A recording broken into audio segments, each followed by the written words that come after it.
బీజేపీపై MLC Jeevan Reddy విమర్శలు గుప్పించారు. BJP ఉనికిని కాపాడుకోవడానికి తమ ప్రభుత్వంపై ఛార్జిషీట్ విడుదల చేశారని జీవన్ రెడ్డి అన్నారు.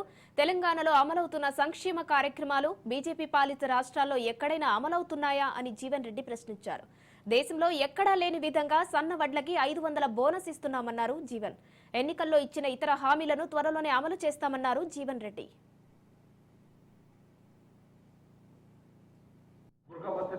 గృహవసరాలకు ఫ్రీ పవర్, 500 రూపాయల పైబడ్డటువంటి గ్యాస్ సిలిండర్ అదనంగా చెల్లించేటువంటి మొత్తాన్ని మరి తిరిగి ఇచ్చే విధంగా సంక్షేమ కార్యక్రమాలు మీరు ఎక్కడైనా అమలు చేస్తున్నాయి.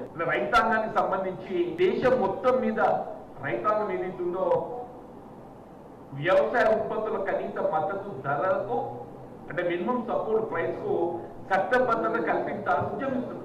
ఈ కనీస మద్దతు ధర నిర్ణయించేది కేంద్ర ప్రభుత్వం. మీరు నిర్ణయించేటువంటి ఆ మద్దతు ధర దాని చట్టబద్ధత కల్పించే రైతాంగానికి అందించే యొక్క బాధ్యత ఇపై ఉంటుందా ఉండదు. ఇంతవరకు స్పందన లేదు. నోవేర్ ఇన్ ది నేషన్ ఎక్కడ కూడా ఈ దేశంలో ఏ రాష్ట్రంలో కూడా అమలు లేని విధంగా సన్న రకాలకు 500 రూపాయల బోనస్. అంటే ఇవాళ కనీస మద్దతు ధర 2320 ఉంటే దానికి అదనంగా 500 రూపాయలు అంటే 1,000 ఇంటూ 1000 కోట్లు ప్రతి నెల. 1,000 ఇంటూ 1000 ప్రతి నెల 1000 రూపాయలు నిరుపేద వర్గాలు 200 యూనిట్ల లోపు విద్యుత్ వాడుకునే వాళ్ళకి ఏదైతుందో ఈ రాష్ట్ర ప్రభుత్వం కాంగ్రెస్ పార్టీ ప్రభుత్వ అధికారానికి వచ్చిన తర్వాత రాయితీ కల్పిస్తుంది.